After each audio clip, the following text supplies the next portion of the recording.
اللہ رب العالمین جل شانہ نے سورہ بقرہ کے آغاز میں فرما الف لام میم ذالک الکتاب لا ریب فیہ، فرما کائنات والو اس کتاب کو معمولی نہیں سمجھنا، یہ وہ کتاب ہے جس کے اندر کسی قسم کا کوئی شک و شبہ نہیں ہو سکتا ہے۔ ذالک الکتاب لا ریب فیہ، یہ وہ کتاب ہے جس کے اندر کسی قسم کا کوئی شک و شبہ نہیں ہے۔ باقی دنیا کی ہر کتاب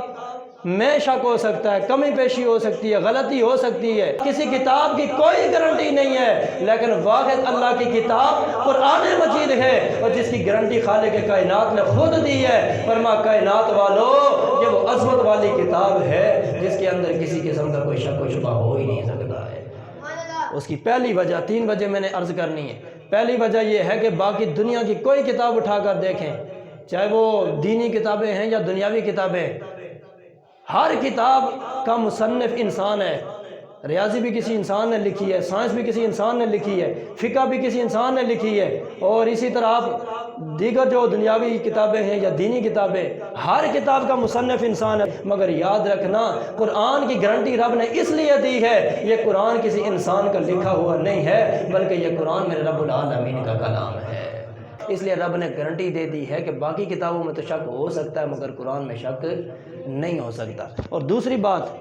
بات یہ ہے کہ دنیا کی جتنی بھی کتابیں، چلیں دنیا کی کتابوں کو چھوڑو، آسمانی کتابوں کی بات کرتے ہیں۔ وہ جو کتابیں اللہ نے نازل فرمائی ہیں، جن میں تورات بھی ہے، جن میں زبور بھی ہے، جن میں انجیل بھی ہے، اگرچہ وہ بھی اللہ کا کلام ہے، اگرچہ ان میں بھی شک نہیں ہے، اللہ کا کلام ہونے کے ناطے تورات بھی برحق تھی، زبور بھی برحق تھی، انجیل بھی برحق تھی، ان میں کسی قسم کا کوئی شک و شبہ نہیں تھا، لیکن اللہ نے گارنٹی نہیں دی کہ تورات کے اندر کوئی شک نہیں ہے، زبور کے اندر کوئی شک نہیں ہے، انجیل کے اندر کوئی شک نہیں ہے۔ اس کی وجہ یہ تھی کہ رب العالمین نے وہ کتابیں اپنے نبیوں کے اوپر نازل تو فرمائی ہیں، لیکن رب العالمین نے ان کی ذمہ داری اپنے ذمہ نہیں لی تھی، بلکہ ان کی ذمہ داری اللہ نے علماء کے اوپر ڈالی تھی، ان کی ذمہ داری اللہ نے فقہاء کے اوپر ڈالی تھی۔ اور رب العالمین کا قرآن گواہ ہے، رب فرماتا ہے اِنَّا أَنزَلْنَا التَّوْرَاةَ فِيهَا هُدًى وَنُورٌ يَحْكُمُ بِهَا النَّبِيُّونَ الَّذِينَ أَسْلَمُوا لِلَّذِينَ هَادُوا وَالرَّبَّانِيُّونَ وَالْأَحْبَارُ بِمَا اسْتُحْفِظُوا مِنْ كِتَابِ اللَّهِ۔ رب العالمین فرماتا ہے یہ وہ کتابیں ہیں جن کی ذمہ داری ہم نے علماء پہ ڈالی ہے، ہم نے فقہاء پہ ڈالی ہے، لیکن باری آئی قرآن مجید برہان رشید کی، رب العالمین نے صرف نازل ہی نہیں فرمائی بلکہ رب نے اعلان فرما دیا اِنَّا نَحْنُ نَزَّلْنَا الذِّكْرَ وَإِنَّا لَهُ لَحَافِظُونَ۔ کائنات والو یہ میری وہ کتاب ہے جو نازل بھی میں نے فرمائی ہے، اور اس کی حفاظت بھی میں رب العالمین نہیں فرمانی ہے۔ نازل بھی ہم نے کی ہے، حفاظت بھی ہم کریں گے۔ باقی کسی کتاب کی حفاظت کا ذمہ اللہ نے نہیں لیا، تورات کی حفاظت کا ذمہ اللہ نے نہیں لیا، زبور کی حفاظت کا ذمہ اللہ نے نہیں لیا، انجیل کی حفاظت کا ذمہ اللہ نے نہیں لیا۔ اور آج آپ دیکھ سکتے ہیں نہ آپ کو تورات اوریجنل ملتی ہے، نہ آپ کو انجیل اوریجنل ملے گی، نہ آپ کو زبور اوریجنل ملے گی۔ ہر کتاب میں تحریف ہو چکی ہے، ہر کتاب میں کمی پیشی کی گئی ہے، کچھ چیزوں کو شارٹ کیا گیا، کچھ چیزیں من گھڑت اپنی طرف سے ان کے اندر ایڈ کی گئی ہیں۔ مطلب یہ ہے نہ تورات اصلی صورت میں ملتی ہے، نہ زبور اصلی صورت میں ملتی ہے، نہ ہی انجیل اصلی صورت میں ملتی ہے، مگر آج پوری کائنات کے چپے چپے کے اندر دیکھیں، جس قرآن کے نسخے کو اٹھا کے دیکھیں، ہر قرآن کا نسخہ مکمل نظر آتا ہے، صحیح نظر آتا ہے، درست نظر آتا ہے، پرفیکٹ نظر آتا ہے، کسی قسم کا کوئی شک و شبہ نہیں، کسی قسم کی کوئی کمی پیشی نہیں، کسی قسم کا کوئی تغیر و تبدل نہیں ہے۔ اس کی وجہ یہ ہے باقی کتابوں کی حفاظت کا ذمہ اللہ نے نہیں لیا تھا، اور یہ وہ کتاب ہے جس کی حفاظت کا ذمہ خود رب العالمین نے لے لیا۔ تو جب حفاظت کا ذمہ رب لے لے تو پھر مجھے بتاؤ اس کے اندر کوئی کمی پیشی ہو سکتی ہے؟ اس کے اندر کوئی تبدیلی کر سکتا ہے، کوئی کمی پیشی کر سکتا ہے؟ یہی وجہ ہے کہ 14 صدیاں پہلے جس صورت میں قرآن نازل ہوا تھا، آج 14 صدیوں کے بعد اسی صورت میں ہمارے پاس وہ قرآن مجید موجود ہے، چونکہ اس کی حفاظت کا ذمہ اللہ رب العالمین نے لیا ہے، اور صبح قیامت تک یہ قرآن اصلی صورت میں موجود رہے گا۔ اس کے اندر کوئی زبر زیر کی بھی کمی پیشی نہیں کر سکتا ہے، کوئی ایک لفظ یا ایک حرف کے اندر بھی کمی پیشی نہیں کر سکتا ہے۔ تو دوسری وجہ یہ ہے کہ اس کی حفاظت کا ذمہ اللہ نے لے لی، اور تیسری وجہ یہ ہے کہ باقی جتنی بھی کتابیں اللہ نے تورات نازل کی، زبور نازل کی، انجیل نازل کی، باقی جو صحائف اللہ نے آسمان سے نازل فرمائے، باقی ساری کتابیں اللہ نے لکھ کر مکمل تیار کر کے مکمل ایک کتاب کی صورت میں، ایک صحیفے کی صورت میں اللہ نے تیار کر کے جناب جبرائیل امین کو دے کر اللہ نے اپنے نبیوں تک پہنچائی۔ باقی ہر کتاب مکمل تیار کر کے صحیفے کی صورت میں اللہ نے مکمل کر کے اپنے نبیوں تک بھیجی ہے، لیکن جب باری آئی قرآن کی، اللہ نے قرآن لکھ کر نہیں، کسی چمڑے کے اوپر نہیں، کسی برقے کے اوپر نہیں، کسی پتے کے اوپر نہیں، یا کسی اور چیز کے اوپر لکھ کر اللہ نے نہیں، اللہ نے قرآن ڈائریکٹ اپنے محبوب کے قلب اطہر کے اوپر نازل فرمایا ہے۔ اور آپ کو پتہ ہونا چاہیے کہ کتابت میں غلطی ہو سکتی ہے، کمپوزنگ میں غلطی ہو سکتی ہے، پرنٹنگ میں غلطی ہو سکتی ہے، اور بسا اوقات ایسا ہوتا ہے کہ کتابیں نایاب ہو جاتی ہیں، پوری مارکیٹ گھوم لیں، کوئی ایک کتاب آپ تلاش کریں، ہو سکتا ہے کسی مارکیٹ میں کسی کتب خانے کے اندر وہ کتاب نہ ملے، اور یہ بھی ہو سکتا ہے کہ کوئی کتاب چھپے لیکن چھپنے کے بعد اس کے اندر کوئی کمی پیشی ایسے ہو جائے کہ حکومت کی طرف سے اس کے اوپر بین لگ جائے، پھر آپ پورے دنیا کے اندر گھوم کر آ جائیں مگر وہ کتاب آپ کو میسر نہیں آئے گی۔ اور کئی بار ایسا بھی ہو سکتا ہے مخصوص تعداد میں کتب چھپتی تو ہیں، مکتبے چھاپتے تو ہیں، لیکن اس کے بعد وہ مخصوص تعداد میں ہونے کی وجہ سے کہیں لائبریری کو آگ لگ گئی، پوری کی پوری لائبریری جل کر راکھ ہو گئی، کتب خانے کو آگ لگ گئی، پورا کا پورا کتب خانہ جل کر راکھ ہو گیا، جس کی وجہ سے وہ کتاب پورے شہر میں، پورے علاقے میں ناپید ہو جاتی ہے، پھر اس کا وجود ختم ہو جاتا ہے۔ یاد رکھنا، کتابی صورت میں جو چیز موجود ہو وہ ضائع بھی ہو سکتی ہے، اس کے اندر رد و بدل بھی ہو سکتا ہے، اس کے اندر کمی پیشی بھی ہو سکتی ہے، لیکن جو چیز سینے میں آ جائے پھر اس میں نہ کمی پیشی ہو سکتی ہے نہ ہی وہ چیز سینے سے کبھی ضائع ہو سکتی ہے۔ کتاب ضائع ہو سکتی ہے، کتاب میں تبدیلی ہو سکتی ہے، لیکن یاد رکھنا جو سینے میں آ جائے نا پھر کمی پیشی بھی نہیں ہو سکتی، پھر سینے سے وہ چیز ناپید بھی نہیں ہو سکتی ہے، پھر سینے سے وہ چیز ضائع نہیں ہو سکتی ہے۔ اللہ کے نبی جناب حضرت عزیر علیہ السلام کا دور تھا، یاد رکھنا یہ جناب عزیر علیہ السلام یہ تورات کے حافظ تھے۔ کس کے جی؟ تورات کے حافظ، اور تورات کے صرف 4 حافظ تھے، ایک جناب موسیٰ کلیم اللہ کے نبی حافظ تھے، دوسرے حضرت ہارون علیہ السلام جو آپ کے بھائی تھے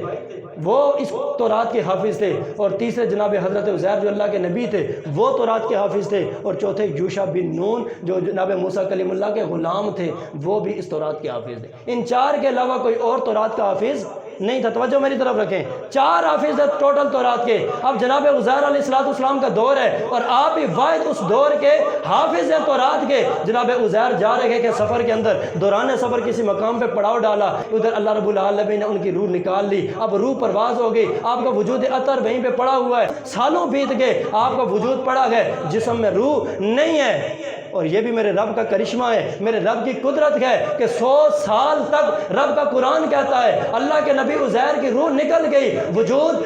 زمین کے اوپر مٹی کے اوپر پڑا ہے، موسم کا تغیر و تبدل بھی آ رہا ہے، دیگر مخلوقات بھی آ اور جا رہی ہے، مگر 100 سال تک اللہ کے نبی جناب عزیر کا جسم صحیح سلامت کائنات عالم کے اندر موجود رہا۔ پھر مجھے کہنے دو جو رب اتنا قادر ہے کہ زمین کے اوپر اپنے نبی کے وجود کو 100 سال تک صحیح سلامت رکھ سکتا ہے، موسم کا تغیر و تبدل اس کے اوپر اثر انداز نہیں ہوتا، دیگر مخلوقات یا زمین کی مٹی اسے خراب یا ضائع نہیں کر سکتی ہے۔ جو رب مٹی کے اوپر زمین کے اوپر اپنے نبی کے جسم کو سلامت رکھ سکتا ہے وہ رب اتنا قادر مطلق ہے، وہ رب چاہے تو زمین کے اندر بھی اپنے نبیوں اور ولیوں کے جسموں کو سلامت رکھ سکتا ہے۔ جو زمین کے اوپر 100 سال تک سلامت رکھ سکتا ہے کہ وہ اندر نہیں رکھ سکتا ہے؟ تو اللہ تعالیٰ اپنے نبیوں اور ولیوں کے جسموں کو زمین کے اندر بھی سلامت رکھتا ہے، محفوظ رکھتا ہے۔ میرے آقا فرماتے ہیں ان اللہ حرم علی الارض ان تاکل اجساد الانبیاء فنبی اللہ حی یرزقہ، فرما زمین کے اندر اللہ کے نبی کے جسم سلامت رہتے ہیں، زمین کی مٹی پر اللہ نے حرام کر دیا ہے کہ ان کے جسموں کو کھائے۔ اللہ کے نبیوں اور اللہ کے ولیوں کے جسم قبروں کے اندر موجود رہتے ہیں۔ اب جو بات میں عرض کر رہا تھا، جناب عزیر کا جسم پڑا ہوا ہے زمین کے اوپر، 100 سال گزر گئے، اب پیچھے دور ہے بخت نصر کا، یہ بادشاہ کافر بادشاہ ہے اور پوری دنیا کے اوپر اس نے حکمرانی کی ہے۔ اب اس نے کیا کیا کہ پوری قوم کے اندر اعلان کیا، کہا جی تمہارے پاس جس کے پاس تورات کا کوئی نسخہ ہے سارے کے سارے لا کر میرے دربار کے اندر جمع کر دو۔ اب پوری قوم کے اندر بادشاہ کا اعلان ہو گیا، تھا بھی کافر، اب لوگ ڈر کے مارے سارے کے سارے صحیفے جو تورات تھی ان کے پاس سارے کے سارے جمع کر کے بادشاہ کے دربار میں لے کر آ گئے۔ اب بادشاہ نے جب تحقیق کی کہ مکمل ساری تورات آ گئی، کہا جی ساری آ گئی، اب بادشاہ نے سب کو جلا کر راکھ کر دی، پوری کی پوری تورات کے سارے صحیفوں کو سارے نسخوں کو جلا کر راکھ کر دی۔ اب چند ایک نسخے لوگوں کے پاس تھے، لیکن لوگوں کو یہ ڈر تھا کہ بادشاہ کو پتہ چل گیا تو ہماری خیر نہیں ہوگی۔ اب لوگوں نے اس ڈر کے مارے نا زمین کے اندر دفن کر دیے، جس طرح ہمارے یہاں نا کہ حکومت کی طرف سے اعلان ہو جائے جس کے پاس اسلحہ نکل گیا نا اس کی خیر نہیں ہوگی، ہر بندے کی تلاشی ہوگی، ہر گھر کی تلاشی ہوگی۔ ہم جمع تو نہیں کرواتے، ہم زمین کے اندر کہیں جنگل کے اندر کہیں پہاڑوں کے اندر جا کر دفن کر دیتے تاکہ تاکہ ہم کہیں پکڑے نہ جائیں۔ اب اسی طرح انہیں بھی خطرہ تھا کہ کتاب اگر ہمارے گھر سے نکل گئی، ہمارے پاس سے نکل گئی تو بادشاہ کی طرف سے پھر خیر والا معاملہ نہیں ہوگا۔ اب ڈر کے مارے کچھ لوگوں نے جمع کروا دی تھی اور کچھ نے ڈر کے مارے زمین کے اندر دفن کر دی۔ اب وہ وقت بھی آیا اس قوم کے اوپر کہ پوری قوم کے پاس ایک تورات کا نسخہ بھی نہیں تھا، اور میں پہلے عرض کر چکا ہوں تورات کے مخصوص تعداد میں صرف 4 حافظ تھے، اور اس دور میں صرف حضرت عزیر حافظ تھے، اور حضرت عزیر کی بھی روح پرواز ہو گئی تھی، آپ کا وجود اطہر پڑا ہوا تھا۔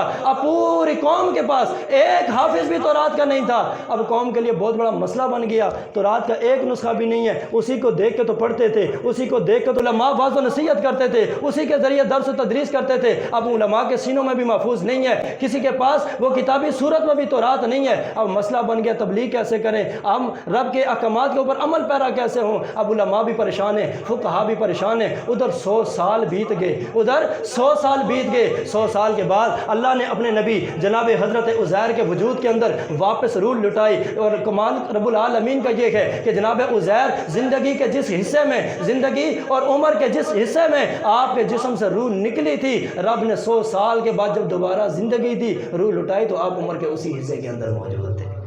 جس حصے میں روح نکلی اسی حصے کے اندر آپ کو اللہ نے دوبارہ زندگی دی۔ اب جناب عزیر 100 سال کے بعد زندہ ہو کے واپس قوم کی طرف آئے۔ قوم عجیب و غریب نظروں سے دیکھتی ہے، بھئی یہ بندہ کون آ گیا؟ ہمارے علاقے کے اندر کوئی نیا بندہ آ جائے تو بڑے غور سے لوگ گھور گھور کے دیکھتے ہیں، وہ یہ کڑا بندہ آ گیا، ایک کون ہے جی، کتھوں آیا جی؟ اب قوم نے دیکھا 100 سال کے بعد حضرت عزیر آئے تھے، چونکہ جان پہچان نہیں تھی، وہ نسل شاید ختم، ابھی اگلی نسل شروع ہو گئی تھی۔ لوگ حیرانگی سے دیکھتے ہیں، بھئی یہ بندہ کون ہے؟ ہر کوئی پوچھتا ہے جی کون ہے جی؟ آپ فرماتے ہیں میں کوئی عام نہیں، میں اللہ کا نبی جناب عزیر آیا ہوں، میں کوئی عام بندہ نہیں ہوں، میں اللہ کا نبی جناب عزیر ہوں۔ مگر لوگ مانتے نہیں کیوں؟ چونکہ دیکھا نہیں تھا، صرف نام ہی سنا تھا کہ حضرت عزیر بھی کوئی اللہ کے نبی گزرے، چونکہ دیکھا نہیں تھا۔ اب لوگوں نے ماننے سے انکار کر دیا، لیکن چند ایک سنجیدہ لوگ تھے جو عقل و شعور رکھنے والے تھے، انہوں نے دیکھا بھئی یہ بندہ بار بار دعویٰ کرتا ہے، ہر کسی کو کہتا ہے میں عزیر ہوں، اب کیسے پتہ چلے کہ واقعی عزیر ہیں؟ اب وہ سر جوڑ کر بیٹھ کے انہوں نے میٹنگ کی، مشاورت کی بھئی کیا کرنا چاہیے۔ اب جو ان میں سے سیانے تھے انہوں نے کہا کہ ایسا کرتے ہیں کہ پورے علاقے، پورے شہر میں، پوری دنیا کے اندر تلاش کرتے ہیں، یار کوئی ایک بندہ تو مل ہی جائے گا۔ 100 سال کا عرصہ ہی گزرا، چونکہ اس وقت عمریں تو بڑی طویل ہوتی تھی، بھائی کوئی ایک بندہ تو مل جائے گا نا جس نے اپنی زندگی کے اندر حضرت عزیر کو دیکھا ہوا ہوگا۔ چلو زیادہ نہ سے کوئی ایک بندہ تو مل جائے گا نا، گواہی مل جائے گی، پتہ چل جائے گا کہ واقعی یہ حضرت عزیر ہیں کہ نہیں۔ اب انہوں نے تلاش شروع کر دی، معلومات لینا شروع کر دی، تفتیش شروع ہو گئی۔ اب تلاش کرتے کرتے کرتے تب ہی پتہ چلا کہ وہ دور ایک قصبے کے اندر، ایک دیہات کے اندر ایک بڑھیا ہے، اور وہ بڑھیا کی عمر 100 سال سے زیادہ ہے، اور اس بڑھیا نے اپنی زندگی کے اندر اللہ کے نبی عزیر کا دیدار فرمایا ہوا ہے۔ اب وہ لوگ جمع ہو کے اس بڑھیا کے پاس چلے گئے اور جا کر اسے کہنے لگے، اب بڑھیا تمہاری عمر کی تھی؟ اسے کہا 100 سال سے اوپر ہے۔ کہا یہ تم نے اپنی زندگی کے اندر اللہ کے نبی عزیر کو دیکھا تھا؟ کہا ہاں دیکھا تھا۔ کہا اب اگر دیکھو تمہارے سامنے ہے تو کیا پہچان سکتی ہو؟ اس نے کہا پہچان سکتی تو تھی، لیکن اب چونکہ بوڑھی بھی ہو گئی اور بینائی بھی چلی گئی ہے، نظر کمزور ہو گئی، اب دیکھ تو سکتی ہوں مگر پہچان نہیں سکتی ہوں۔ لیکن پھر بھی اگر آپ کا اصرار ہے تو آپ ایسا کریں، مجھے اللہ کے نبی، اگر کوئی کہتا ہے کہ میں اللہ کا نبی ہوں، مجھے ان کے پاس لے جائیں، مسئلے کا کوئی نہ کوئی حل نکل ہی جائے گا۔ زور اللہ یا سبحان اللہ۔ میرے آقا حضور سرکار مدینہ صلی اللہ علیہ وسلم کے غلاموں، وہ لوگ اس بڑھیا کو لے کر جناب حضرت عزیر علیہ السلام کے پاس چلے جاتے ہیں۔ وہ بڑھی حضرت عزیر کے پاس پہنچی، کہنے لگی آپ کون ہیں؟ جناب عزیر علیہ السلام نے فرمایا میں اللہ کا نبی، میں اللہ کا نبی جناب حضرت عزیر ہوں۔ بڑھیا کہنے لگے اگر آپ واقعی اللہ کے نبی ہیں، آپ دعا کریں، اللہ میری 2 دعائیں قبول فرما لے۔ اللہ رب العالمین ایک تو میرے بڑھاپے کو ختم کر کے مجھے واپس جوانی دے دے، اور دوسری دعا یہ فرمائیں اللہ رب العالمین میری بنائی کو بھی واپس لوٹا دے۔ اللہ کے نبی اگر آپ واقعی اللہ کے نبی ہیں، دعا کریں اللہ میری جوانی کو لٹا دے۔ حالانکہ دنیا کا دستور یہ ہے، اللہ کا قانون یہ ہے، گزرا ہوا وقت کبھی نہیں آتا اور گزری ہوئی جوانی کبھی نہیں آتی ہے۔ جوانی کے بعد بڑھاپا آتا ہے، بڑھاپا آ جائے جوانی نہیں آ سکتی ہے۔ لیکن بڑھیا کہتی ہے اے اللہ کے نبی اگر آپ واقعتاً اللہ کے نبی ہیں، دعا کریں جوانی بھی لوٹ آئے، بینائی بھی لوٹ آئے۔ اللہ اکبر لوگو، اس کا مطلب یہ ہے بڑھیا کا بھی یہ عقیدہ تھا، اللہ کا نبی جو ہوتا ہے اللہ کے دربار میں جب ہاتھ اٹھاتا ہے رب خالی ہاتھ نہیں لٹاتا، ان کی دعا کو ضرور قبول فرما دیتا ہے۔ یہ بڑھیا کا عقیدہ تھا۔ کہ اللہ کے نبی کی دعا کبھی رد نہیں ہوتی، تبھی تو اصرار کیا، کبھی تو دعا کرنے کو کہا۔ کائنات والو سنو گے تو مچل جاؤ گے۔ ادھر جناب حضرت عزیر علیہ السلام کی بارگاہ میں گزارش کی، اللہ کے نبی جناب عزیر نے فوراً ہاتھ اٹھائے، اللہ کی بارگاہ میں دعا کی، اے مولا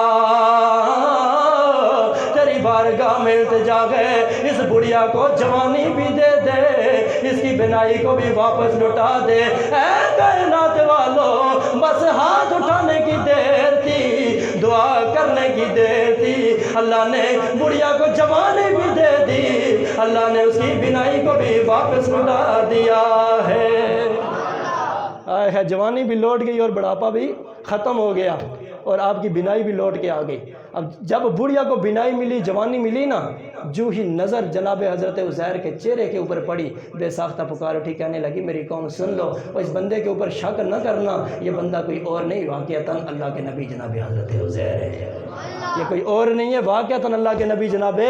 حضرت عزیر ہیں۔ اب یہ معاملہ تو کنفرم ہو گیا، کلیئر ہو گیا کہ واقعی اللہ کے نبی حضرت عزیر ہیں۔ اب علماء کو بھی یقین آ گیا، فقہاء کو بھی یقین آ گیا، عوام الناس کو بھی یقین آ گیا۔ اب علماء فقہاء جو کافی عرصے سے پریشان تھے، بھئی تورات کوئی نہیں ہے، تبلیغ کیسے کریں، درس و تدریس کیسے کریں، قوم کی تربیت کیسے کریں، ہمارے پاس تورات ہے نہیں، پیغام خدا ہے نہیں، کلام خدا ہے نہیں، کیا کریں؟ اب سارے کے سارے علماء فقہاء جمع ہو کر حضرت عزیر کے پاس چلے گئے، کہنے لگے آپ اللہ کے نبی ہیں اور آپ تورات کے حافظ تھے، مگر معاملہ یہ ہے کہ آپ کے بعد بخت نصر نے سارے تورات کے اوراق، تورات کے صحیفے جمع کر کے ان کو آگ لگا دی، اور اب پوری قوم کے پاس ایک تورات بھی نہیں ہے، اور کافی عرصے سے ہمارے لیے پریشانی ہے کہ ہم درس و تدریس، واعظ و نصیحت، یہ تقریر، یہ بیان اور یہ پیغام خدا آگے کیسے پہنچائیں؟ تو جناب عزیر نے فرمایا پریشان ہونے کی ضرورت نہیں، چونکہ میں نے تورات مکمل حفظ کی ہوئی ہے، میرے سینے کے اندر موجود ہے، آپ چمڑے یا کوئی چیز لے کر آؤ، میں لکھواتا چلا جاتا ہوں، تم لکھتے چلے جاؤ، میں لکھواؤں گا، تم لکھتے چلے جاؤ۔ اب جناب عزیر لکھواتے چلے گئے اور وہ قوم لکھتی چلی گئی، اور جناب حضرت عزیر نے پوری کی پوری تورات اول سے آخر تک اپنی قوم کو لکھوا دی۔ اب پوری تورات لکھ کے آ گئی ان کے پاس، لیکن اب بھی قوم کو یقین نہیں آ رہا تھا کہ واقعی یہ اوریجنل ہے یا کوئی کمی پیشی ہے، کوئی تغیر و تبدل تو نہیں، کہیں معاملہ آگے پیچھے تو نہیں، یا کوئی کمی پیشی تو نہیں ہے، اب یقین نہیں آ رہا تھا۔ چونکہ جب حضرت عزیر چلے گئے تھے، سارے نسخے جل گئے تھے نا اس کے بعد، تو اب لوگوں نے من گھڑت اپنی طرف سے نسخے بنا کر نا قوم کو پیش کرنا شروع کیے تھے، یہ اوریجنل ہے، یہ اصلی کتاب ہے، یہ اصلی کتاب ہے۔ اب قوم کو بہت زیادہ ڈاؤٹ ہو چکا تھا، اب ان کو یقین ہی نہیں آ رہا تھا بھائی کون سی کتاب کے اوپر یقین کریں، وہ والی سچی ہیں، وہ والی اوریجنل ہے یا یہ والی اوریجنل ہے، اب یقین نہیں آ رہا تھا۔ کافی عرصے بعد کھدائی ہوئی، اور کھدائی کے دوران ایک کتاب نکلی، ایک نسخہ نکلا، لوگوں نے وہ بھی سامنے رکھا، حضرت عزیر والا نسخہ بھی سامنے رکھا، دونوں کو آپس میں ملایا، دیکھا ہو بہو وہی کتاب، وہی الفاظ، وہی جملے، وہی چیزیں اس کے اندر موجود تھی۔ تب جا کر قوم کو یقین آیا کہ حضرت عزیر نے جو کتاب لکھوائی ہے اس کے اندر ایک لفظ کا بھی فرق نہیں ہے، بلکہ وہ اصلی حالت کے اندر موجود ہے۔ تو عرض میں جو بات کر رہا تھا، جہاں سے بات چلی تھی، کتابی صورت میں چیز ضائع ہو جاتی ہے، کمی پیشی ہو جاتی ہے، وہ چیز ناپید ہو سکتی ہے، مگر جو سینے میں آ جائے وہ ناپید بھی نہیں ہو سکتی ہے، اس کے اندر تغیر و تبدل بھی نہیں ہو سکتا ہے، اور اس چیز کے اندر کوئی شک و شبہ بھی نہیں ہو سکتا ہے۔ اور تو یہ میرے آقا حضور سرکار دو عالم صلی اللہ علیہ وسلم کے قلب اطہر کا صدقہ ہے کہ باقی ساری کتابیں جو کتابوں کی صورت میں، صحیفوں کی صورت میں آئی، وہ اصلی حالت میں نہیں ملتی، وہ ناپید بھی ہیں، اور اگر ملتی بھی ہیں تو کمی پیشی بھی ہے، لیکن 14 صدیاں بیت گئی، قرآن جس صورت میں آیا تھا آج بھی اسی صورت کے اندر موجود ہے۔